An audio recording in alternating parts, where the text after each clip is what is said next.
جب اللہ سے آپ یہ کہتے ہیں کہ مجھے خدا سے محبت ہے اور ہونی چاہیے، تو اللہ اس محبت کی آپ سے قیمت مانگتے ہیں، پوری قیمت نہیں، تھوڑی سی، یہ دیکھنے کے لیے کہ یہ اس دعوے میں سچا ہے یا جھوٹا ہے۔ ایسا ہی نہیں ہوتا۔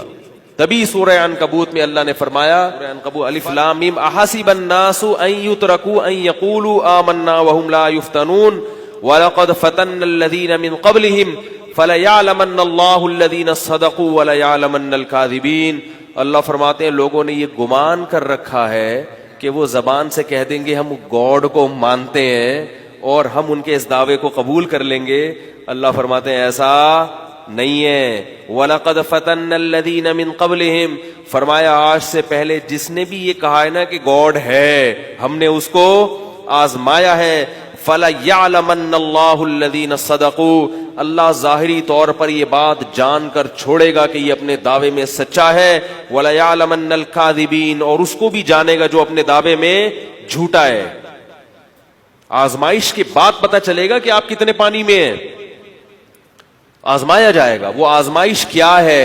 وہ اسلام کے حکام ہیں جو کسی اور مذہب کے پاس نہیں ہے، وہ حکام ہے اسلام کے جن کے ذریعے آزمایا جائے گا۔ عبادت کے وقت عبادت کرتے ہو کہ نہیں کرتے؟ اسلام میں عبادت آپشنل نہیں ہے، اختیاری نہیں ہے، آنا ہے آ جاؤ، نہیں آنا تو کوئی ایسی بات نہیں، آنا پڑے گا۔ جسے ہم اپنے اسٹائل میں کہتے ہیں تمہارے باپ کو بھی آنا پڑے گا۔ جب آپ نے اللہ پر ایمان لے آئے، اب آپ کو نماز پڑھنی پڑے گی، اب نو کا آپشن نہیں ہے۔ نہیں پڑھو گے جہنم کی وعیدیں ہیں۔ پھر آپ مولویوں کو بولو یہ نماز چھوڑنے پر کہتے ہیں اللہ آگ میں ڈال دے گا، تو مولوی تھوڑی ڈال رہا ہے آپ کو آگ میں، مولوی تو بیچارہ بتا رہا ہے کہ ڈال دے گا۔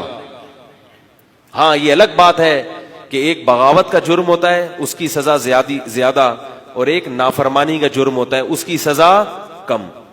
کافر باغی ہے، وہ مان ہی نہیں رہا، اس کی سزا ہمیشہ کی جہنم ہے، اور جو مانتا ہے نماز چھوڑ دی اس نے، اس کی سزا اس سے کم ہے جہنم کی آگ، مگر اس کی مدت کم ہے۔ اس کی مثال ایسے، ایک آدمی ابا کو ابا مان رہا ہے، ابا کے آرڈر کو نہیں مان رہا۔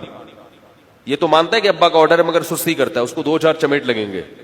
اور جو کہہ رہے ابا ہی نہیں ہے، وہ نکلو پتلی گلی سے فوراً، مکان کیا کرو، خالی کرو یہاں سے۔